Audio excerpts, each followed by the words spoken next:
My name is Gabe Friedman, and it's great to be here. I'm a reporter with the Financial Post, and I also host the Financial Post podcast called Down to Business, which is about the Canadian economy.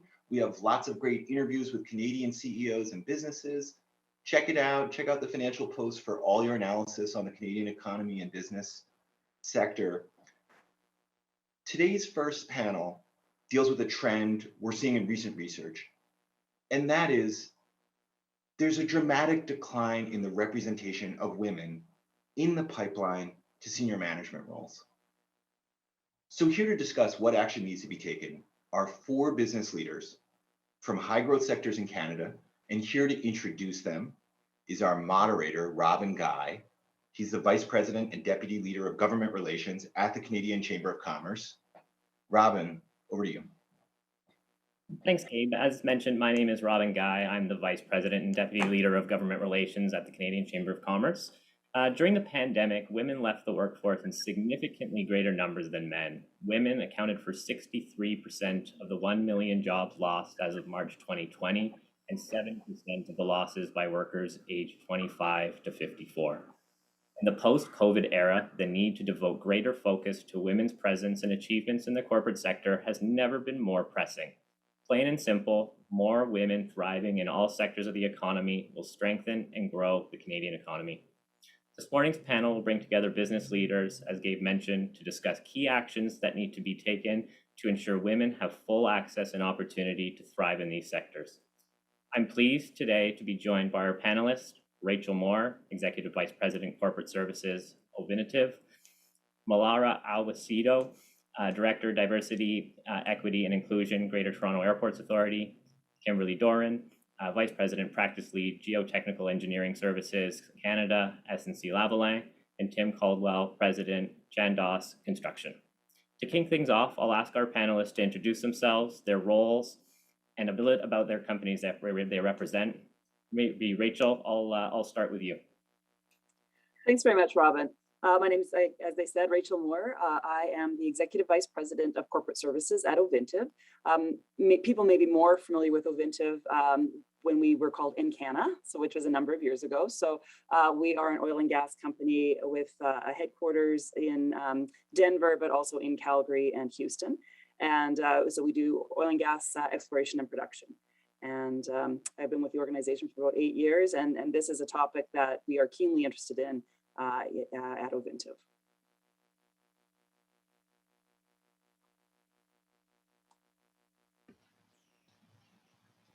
Sorry, Molara, how about you? Thank you. Hi, everyone. My name is Molara Awosedo. I'm the Director of Diversity, Equity, and Inclusion at Greater Toronto Airports Authority, better known as Toronto Pearson. So we are Canada's largest airport. I've been in this role and at this org for about 1.5 years. Prior to, I was in finance corporations. So much what Rachel said, we are very interested in this conversation. Women in the workplace is something we're passionate about and want to ensure we have that gender equity. So very excited to be on this panel this morning. Thanks, Molara. And Kim, over to you. Thanks, Robin. As mentioned, my name is Kim Doran, Vice President and Practice Lead of Geotechnical Engineering here at SNC-Lavalin. SNC-Lavalin, as many of you probably know, is a global engineering and construction company. And like Rachel and the rest of the crew here, we are very passionate about reaching the goals towards gender equality at our organization. And I also personally am passionate about it and lead the employee resource group at SNC-Lavalin. We're called Excellence, and obviously striving to create that atmosphere and that forum that can provide an avenue for the ED&I initiatives to flourish. So looking forward to have this discussion, looking forward to hear about what everyone else is doing within the organizations they represent. So thanks, Robin. And last but not least, Tim. Great to be here. Thanks, Robin. So my name is Tim Coldwell. I'm the president of Chandos Construction. Chandos is a purpose-driven national technical builder that's leading change in the Canadian construction industry. We got about 800 people. We do about 800 million a year across 8 offices. I've been with the company since I was 17 years old, and there's a whole story there. Very passionate about gender equality in the workplace. Chandos is the largest B Corp certified contractor in the world. And I'm also a member of the Mohawks of the Bay of Quinte. So we're also the largest Indigenous led contractor in Canada. And so this idea of how we can build an equitable workplace is very near and dear my heart. So great to participate in the conversation. Thanks, Tim. So let's get right into this. So maybe my first question, in everybody's experience, and Molara, maybe I'll start with you in this one. What are some of the factors driving women away from these high growth, high impact sectors? So I think if I can take it back a little bit, I believe firmly that COVID played a large role in the exit of women from high growth sectors. I think it's no secret that the research has shown, as you mentioned in the introduction, that women had to lean in more as caretakers and trying to continue to thrive at work. And that kind of led to large amounts of burnout. I think high growth sectors, we move quickly. We're innovative, we're adaptive, and it may be difficult to consistently be moving at 100 kilometers an hour at both work and home. And so I think we as senior leaders, we within the organizations need to provide that work-life balance. I've seen personally at GTAA/Toronto Pearson that the option of remote work where possible has really helped women to be able to balance their priorities. And I think we need to continue in that vein of thought as long as it's working. I think also it's just, as I mentioned, we're innovative, we're adaptive, and we need to ensure we create that safe space for women to ensure they feel they can thrive. And so I'd say overall, it's really an impact of COVID, but also the leaders need to lean in a bit more to provide that safe space and the ability to give women the ability to pivot both from work and from home where required. So maybe I'll bring in Kim. From an SNC-Lavalin, from a geotechnical engineering piece, how are you seeing the key factors driving women away from that engineering side? Well, I honestly think there's several factors that contribute to driving women from these high growth sectors. For instance, it's obviously a traditional masculine environment. There are instances where gender biases can come into play. Stereotypes and discrimination are very common words we talk about in this environment. These create barriers for women, not necessarily in their ability to thrive, but maybe in the ability or the conversations around hiring decisions or performance evaluations, or those opportunities for career advancements. An example of a common bias, which Molara did refer to, the workplace bias around motherhood. So maybe people think she's a mom, she doesn't have the commitment to be a career-driven woman as well.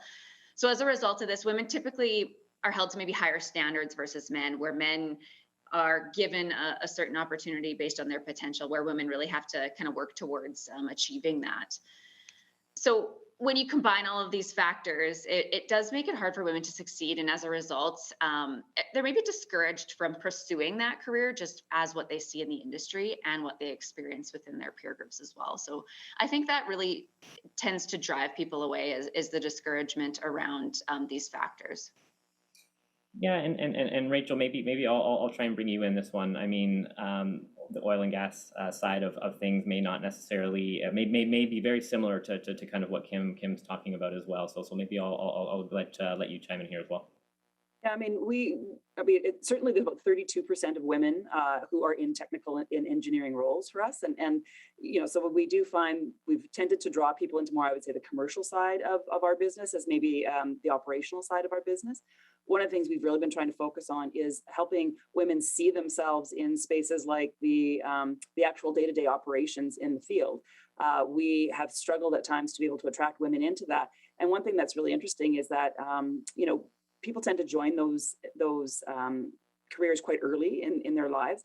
And a lot of parents actually discourage their daughters from joining these types of careers. So, we've had to reach out past maybe some of the traditional ways of recruiting into high schools and into junior high schools to talk about STEM as an opportunity for women, but also to bring field and operational women into those schools. So girls at that age can see this possibility for themselves, as opposed to thinking, oh, that's automatically not for me.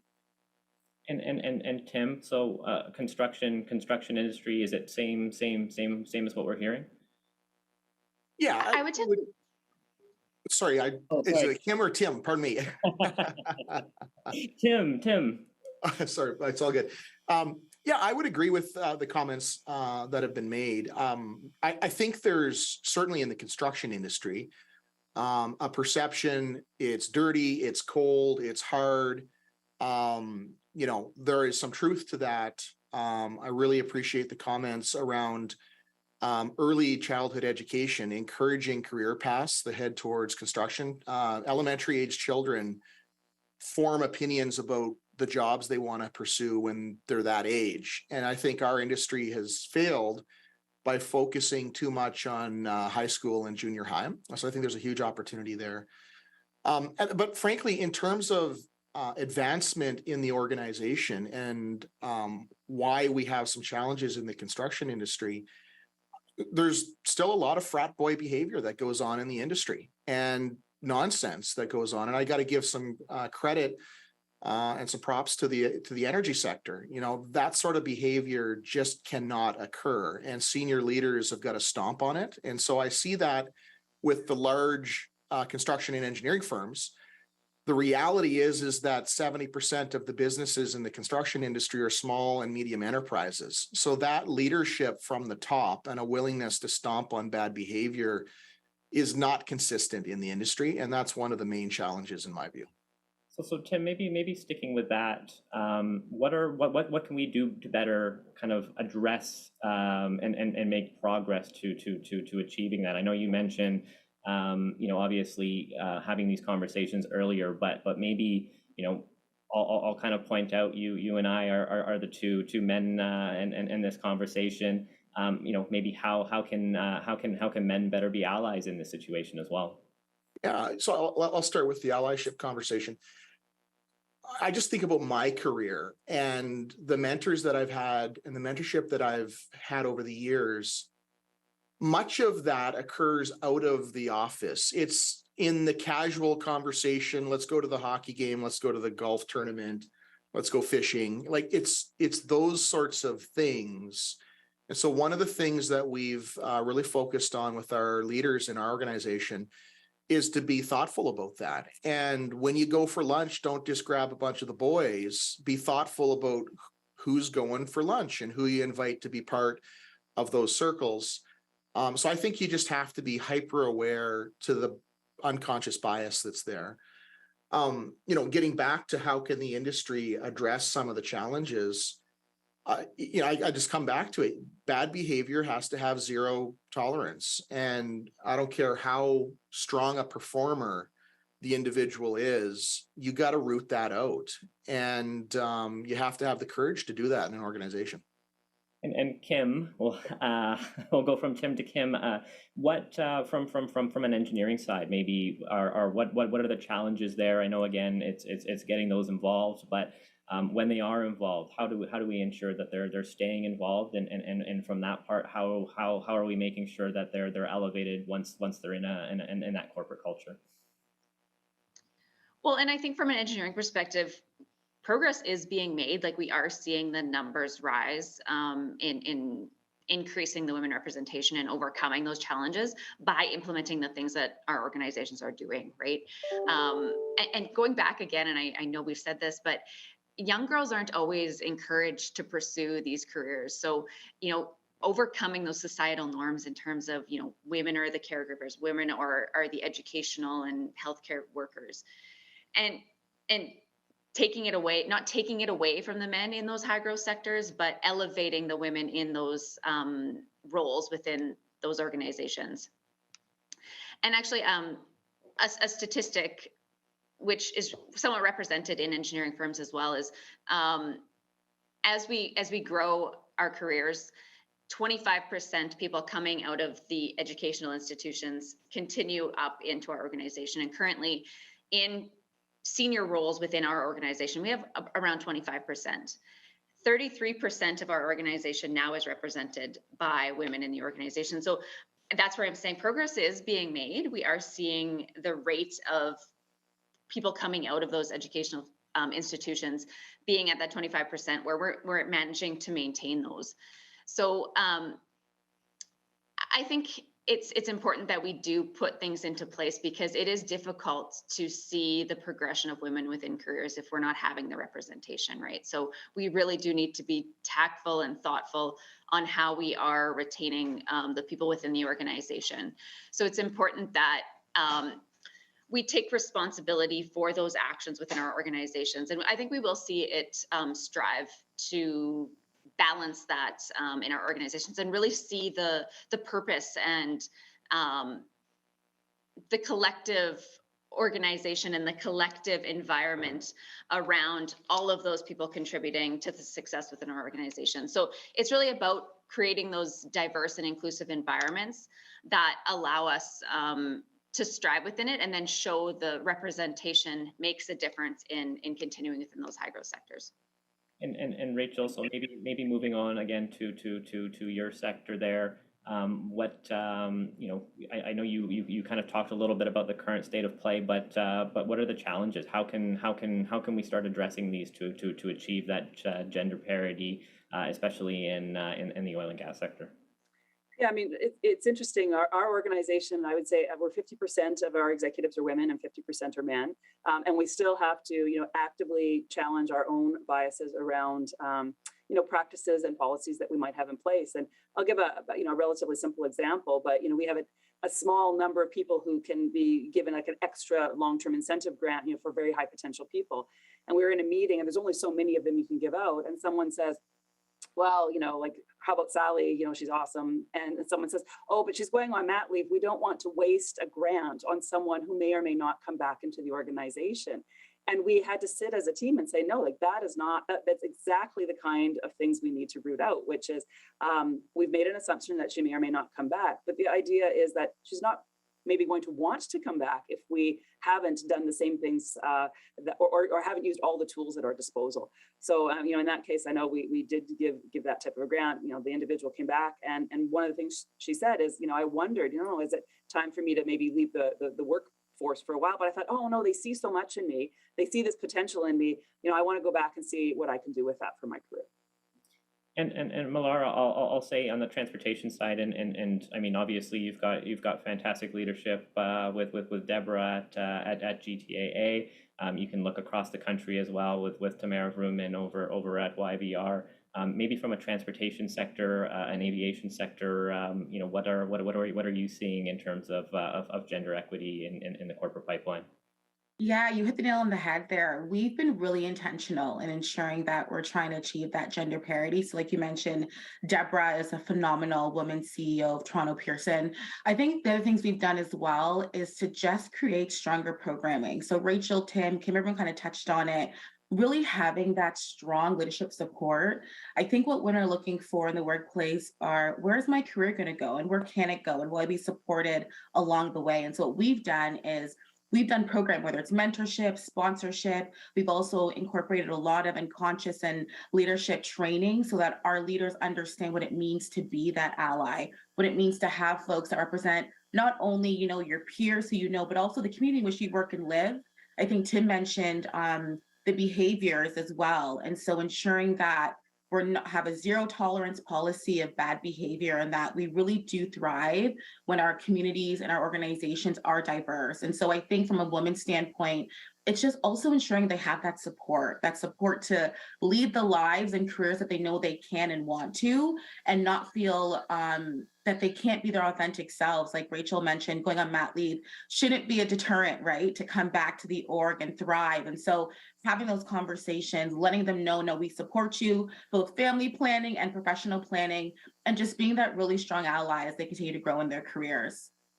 And so maybe I'll kind of get Kim, you to build on that one. Is maybe, can you share your experience? And this is a question from the audience. But can you share your experience about women representing representation in leadership roles within your respective companies, within your sectors? Yeah, so as I mentioned, SNC, has a lot of targeted strategies to try to achieve those ratios within our organization. We do see very strong leaders within our organization, and we showcase them. So, having the opportunity as I grow my career in the organization, I've had the opportunity to look at, senior leaders in the organization who promote their motherhood career in alignment with their career journey. So it's really nice to see that being promoted within the organization. And don't get me wrong, like as we said, there's only so many women coming up in the pipeline. So there are a number of male leaders. But to that end, those male leaders are also sponsors and mentors to our young females and leaders coming through the organization as well. So I think at all levels, we see the support, also the representation, and the commitment to continue to retain and to attract those women within the organization. So creating that inclusive work environment is promoted from the benefit that it offers in the end. So we see the benefit it's happening. So that's why it's okay, and it's the norm for that to be supported as women grow within our organization. And maybe Rachel, I'll turn to you. Same kind of question. Maybe some of your experience on women in leadership roles. What are the challenges that you see on that day-to-day basis, and what are the opportunities that you see kind of moving forward? Well, part of it is just how the very way that we define leadership. So often, leadership is designed or is defined or role modeled as a particularly extroverted man of a certain age who it looks a certain way. And so, one of the things we've been wanting to do and to challenge with our leadership development is understanding leadership can look a lot of different ways and be highly effective in a lot of different ways. And you've heard, Kim and Molara and Tim talk about the idea of a really inclusive work environment means that you bring your whole self to work, all the quirks and foibles that come with individuals, but that we create enough space for that within an organization to say, it's okay that not everybody looks like a 50-year-old man in flat front khakis. It can look a lot of different ways and be a highly effective leader. And I think about, how we talk about things, like parental leave. We've actually changed it from being maternity leave to being, parental leave to be more inclusive. It's no longer the birth mother, and we talk about the primary caregiver, whether it's male or female. We provide a much more expanded parental leave for all of our employees, male and female, with the understanding that that might be benefiting a woman in another company whose husband can actually lean in a little bit more, or somebody who's in a non-traditional family dynamic who, can have that same level of flexibility. So really thinking about what does an inclusive workplace look like? How do we think about leadership and defining leadership, and then expanding our view on what that looks like as an organization? And Tim, maybe again over to you on the construction side. I know you talked about again kind of creating that environment, but maybe looking forward as well is to take a look at maybe the opportunities piece of that. Yeah, so a good example of that, and I'll just tell this story to demonstrate some of the unconscious bias. So we have an increasing number of superintendents in our organization who are women. And that's the pinnacle of leadership on the job site. And I sat in a meeting, this was a couple of years ago, and we were having a conversation about superintendent A or B being put on the two different jobs. One was this big, heavy civil job. The other one was a retail project for Bye Bye Baby. And so the immediate thought is we're going to put the woman superintendent on the Bye Bye Baby store, and no one thought that she actually loves big, heavy civil work. And so there is a kind of oh my God, we actually said that out loud, and a kind of navel gazing conversation. And it was a learning opportunity. And I think kind of leaning into those sorts of things and learning from them and talking about them openly, I think is particularly important. Just to continue along the conversation around leadership on the sites, we've been working through issues around childcare with our women superintendents. Some of these projects are remote. How does that work? How can we support that as an organization? And I think our approach has been, not to try to paint everything with the same brush, but a case by case, sit down, have a conversation. How can we support you on this adventure? And I think that sort of openness is important and needed in our industry. And Kim, so maybe kind of again continuing on this theme,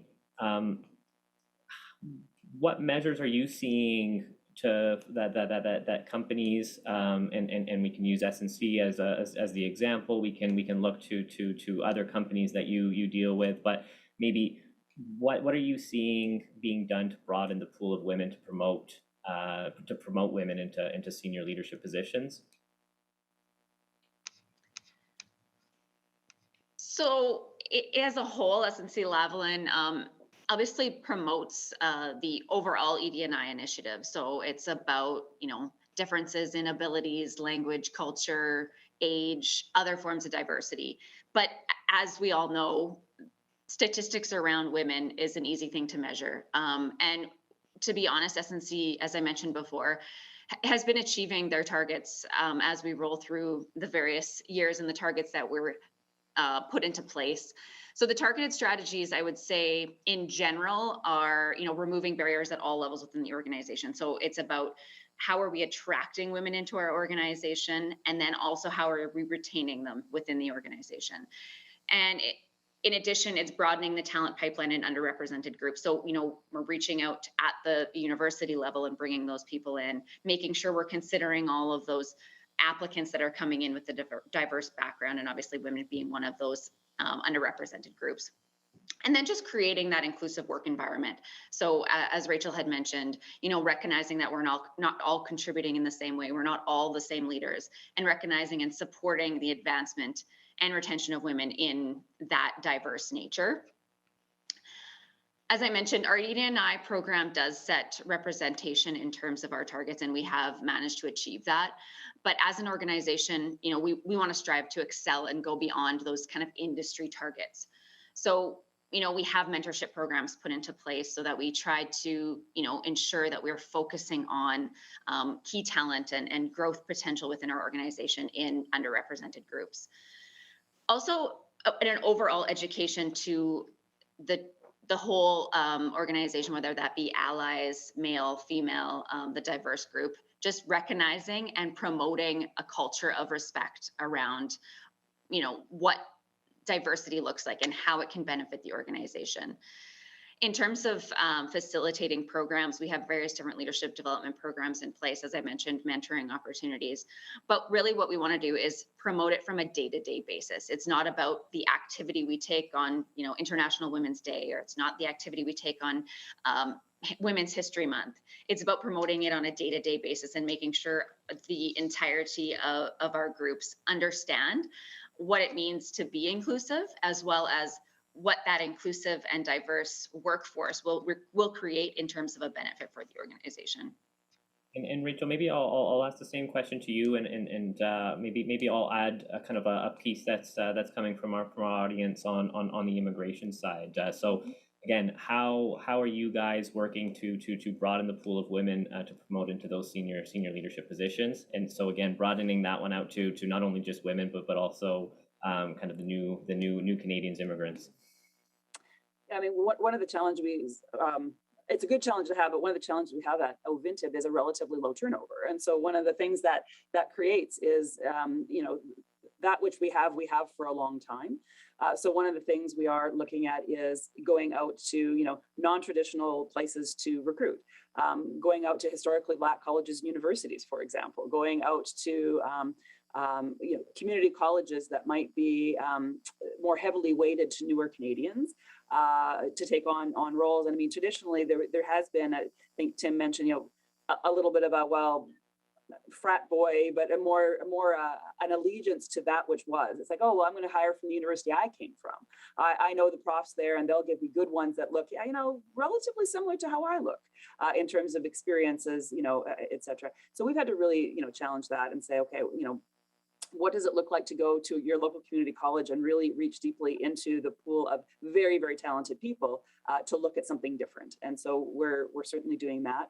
The other thing I think we're thinking about is the effectiveness of the manager is the number one thing that keeps people within the organization.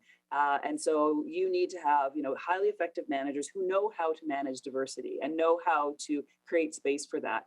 So we do unconscious bias training for all of our managers, but also our employees.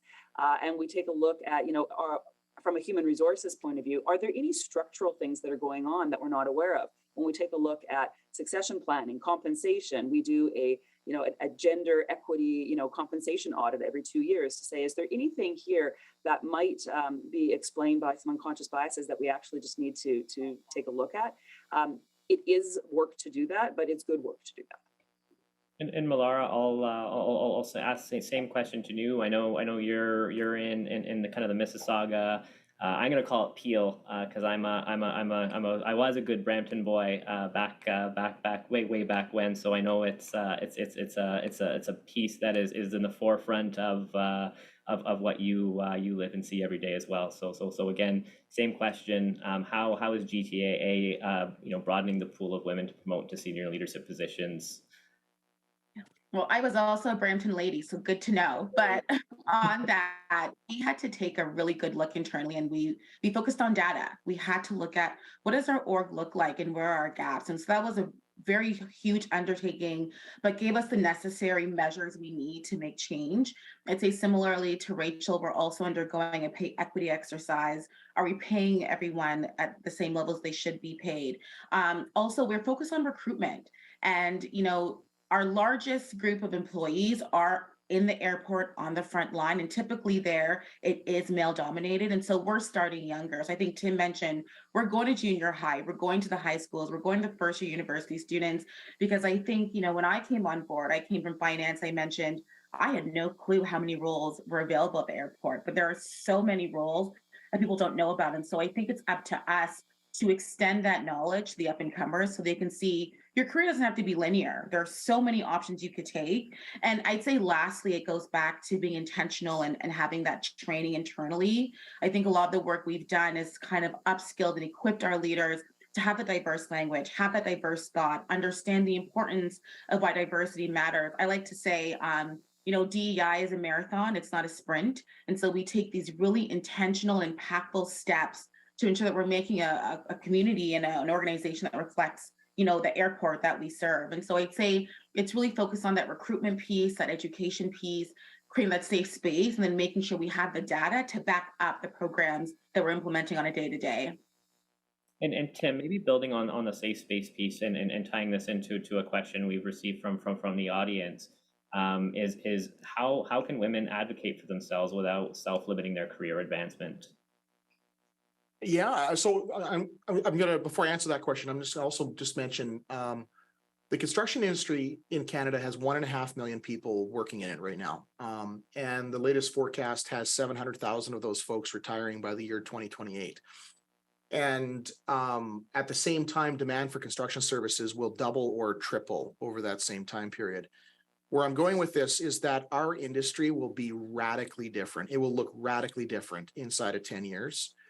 And the diversity levels that we see in entry-level positions entering the organization now are far above the typical demographics for Canadian society. So that's kind of an interesting look at where the future's headed.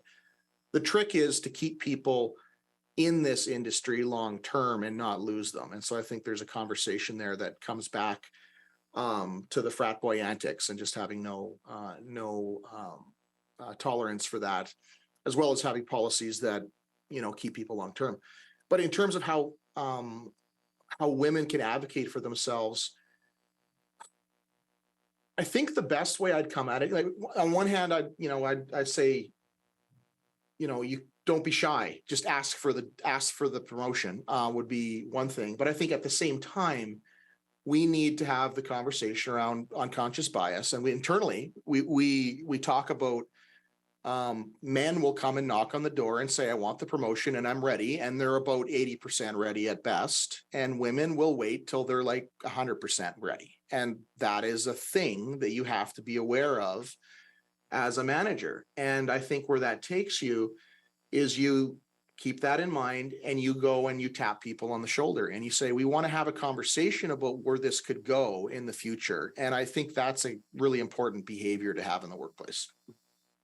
So Rachel, maybe I'll ask the same question to you. What approaches?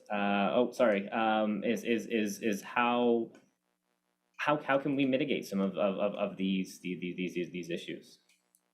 one of the things is ask. So, we have a similar, I think, to what Kim has. We do have employee resource groups within the organization, but we've also asked employees, in various groups, what do you see as, things that we should stop, start, or continue? What are some things that are creating possible barriers to you wanting to be here?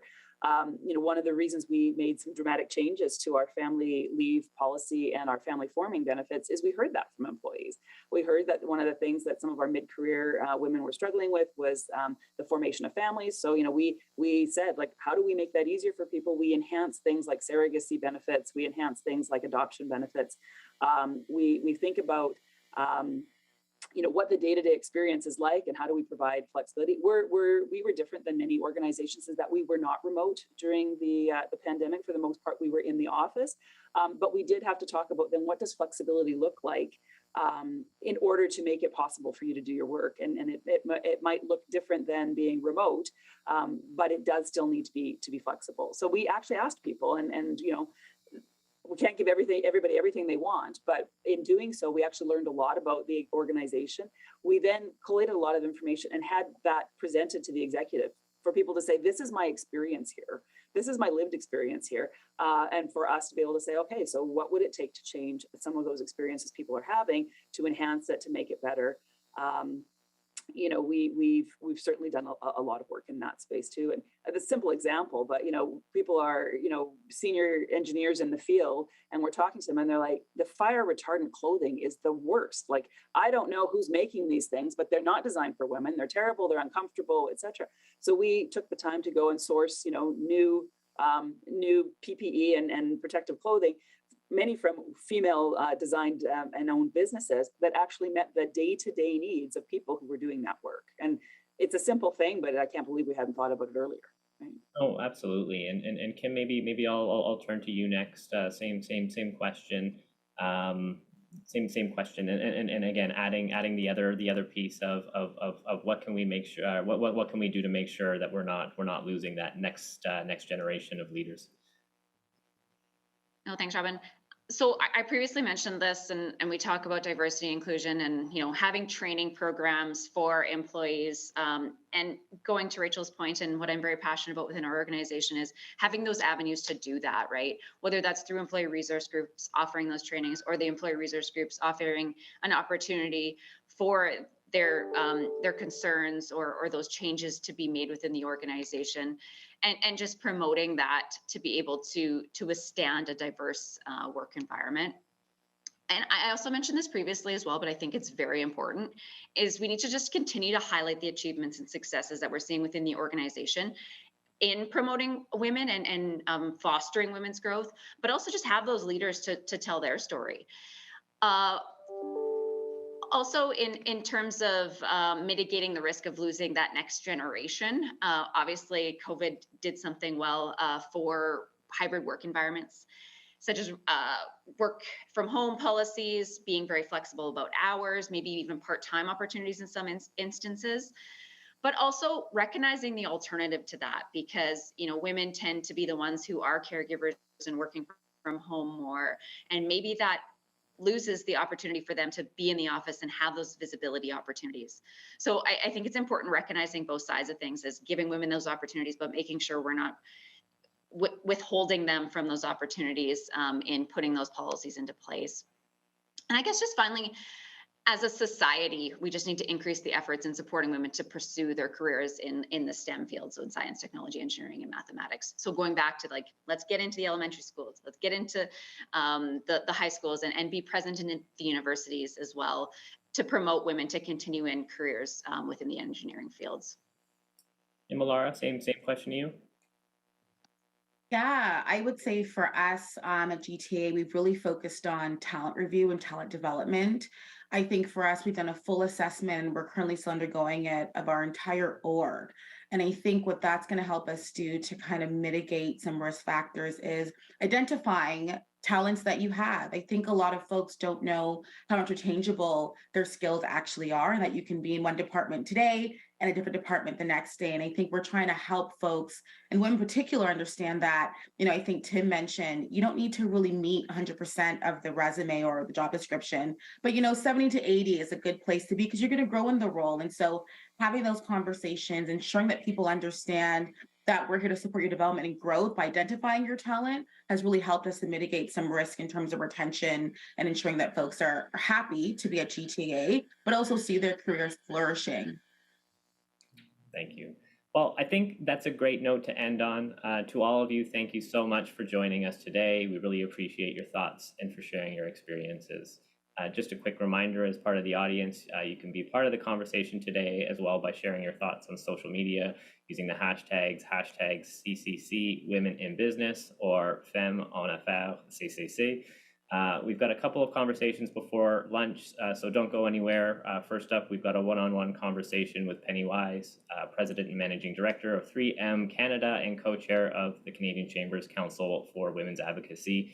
Then at 11:30, we'll hear from our second panel of the day on leadership and the gender gap. Thanks everybody for joining.